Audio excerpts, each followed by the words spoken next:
Good morning! Well, I don't know what time this is going to actually come out at, but it's not even morning here. It's freaking 6:47 at night. But nonetheless, welcome to part 2 of the overall market makers options sort of, tutorial, not tutorial, but, walkthrough, talk through of, this series. So this is going to be talking about hedging for the upside. Welcome back to freaking Trace Tutors and welcome to Trace Trades, baby. What is up, everybody? Welcome to Trace Trades. We freaking talk fast and don't skip class. I like to bonus by saying that I'm not a financial advisor nor expert, so take it or say the grain of salt. Let's get into the video.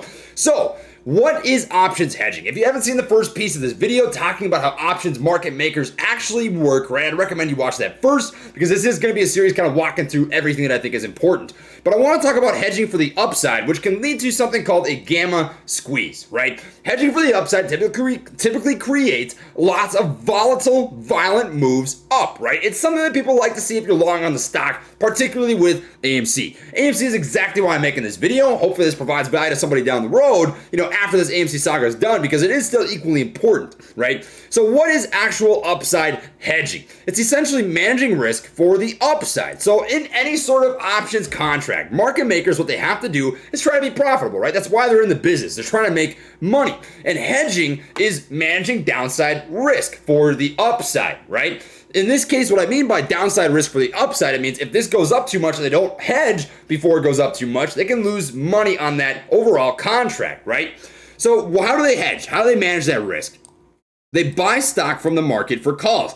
Upside, upside hedging means that there's calls that are starting to run in the money, and they have to manage that risk for the upside by hedging for the downside, essentially. They have to buy stock to support these call options if they decide to get exercised from running out the money to in the money, right?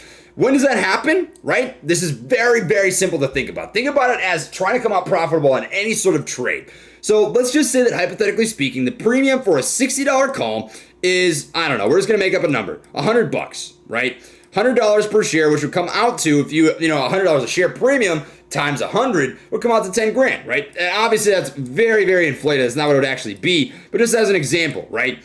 So when they would decide to hedge for that actual premium is when the market value of 100 shares is coming close to or equal to the premium that they made on that overall contract. So in this instance, that would be somewhere in the range of, since it's $10,000 premium, maybe it's approaching $9,800 to $10,000, right, per 100 shares. If you have to buy 100 shares of AMC stock and it costs you $9,800, at that point, these actual market makers are starting to get nervous. They're thinking to themselves, okay, we're running out of profitability here, right? Because market makers make money when call options expire worthless. They just keep that premium. That's theirs. That's how they make their cash, right? But in this instance, if it starts to run in the money, they have to manage the risk. They don't want to come out negative on a trade, so they start to hedge. So it's super easy to think about. Once the 100 share market value is equal to or approaching to, right, that premium that they're making, they start to hedge for their position. So here's an example, right? Check this out. I've got a hedge zone because people will pay different premiums for different strike price, sometimes the same strike price. And here's an example, right? So the $60 strike price for this, a $60 strike price premium is 80 cents a share, which means it's $80 total. Now, if you were to look at a different expiration, right, 18th Junior fighting theta a little bit, which is time decay, right? If you look at the 9 July $60 strikes, they're much more expensive. So let's just look at the 9 July $60 strikes. These are $15.80, meaning it's $1,580. So for them to essentially hedge that position is going to look a lot different than if they're hedging an 80-cent position, right? It's a much different zone. They have to watch much more closely because they're not making a lot of money on those premiums. They're really not. So it's actually a zone in which hedging will take place because it's entirely dependent on what people paid for those $60 contracts and the point in which they would come out negative on those overall contracts, right? So here's a zone and here's an example. $60 call. Let's say that this is the bottom line. I just made an estimate, right? I can't tell you an exact figure off the top of my head, but here's an estimate. You've got a low ball zone right here and you've got a high ball zone, depending on the premium that people are paying for a $60 strike, in which they're going to have to start hedging for that trade, right? For the upside. They buy from the stock market.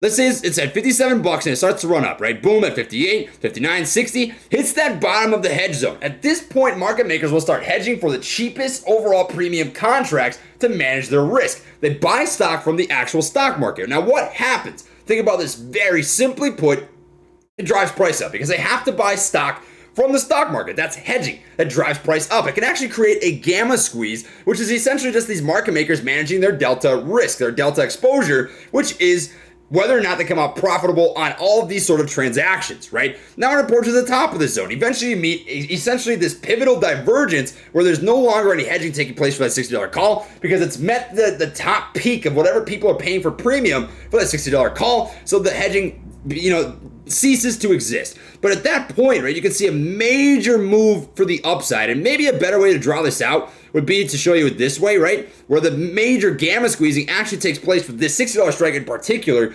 up to the lack of hedging. At that point, you maybe see a little bit of a flat line, right? Until it starts running into more call options that are out the money that starts to run in the money, the hedging can continue. It can create an endless feedback loop, right? That's how gamma squeezes work.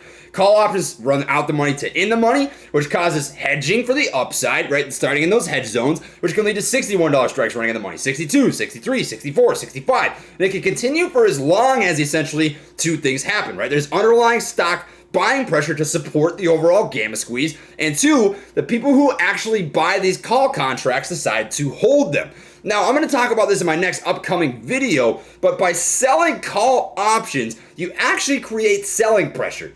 And I know that sounds kind of goofy, and it's not inadvertently in any sort of way, but it happens through a process called unhedging, which is essentially, okay, let's just imagine all of a sudden you've got 10,000, not dollars, 10,000 total call options, that is $60 strike, right? And these market makers decide to hedge for these 10,000 $60 strikes. It's trading at 62 bucks.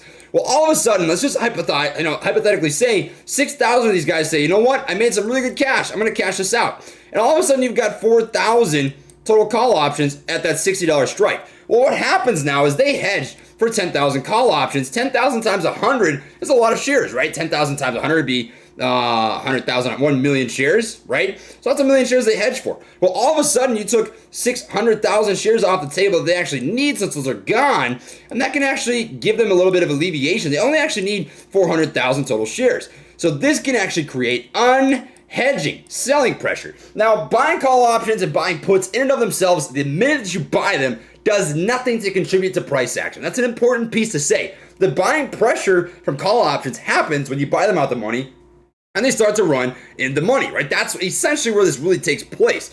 But you can't create selling pressure by selling call options if you're only rolling those profits into more options instead of also buying underlying stock to basically, offset some of the unhedging that can take place. So we're going to get into unhedging in the next overall video in the series. If you want to check that out, I think it's actually, a good one. And it's going to walk you through what actually I think took place today here in AMC stock. I've got a great example for you. But to close this off, here's an example of a gamma squeeze or hedging, right? Now this day right here, you had a lot of call options that ended up running in the money. You were trading at 43 bucks and you had a combination of a short squeeze and a gamma squeeze. Gamma squeezing takes place from hedging for market makers for the options market, right? So what happened is you've got call options that started running in the money and people held them. They didn't sell them, right? They continued to hold them or exercise, whatever they might be, right?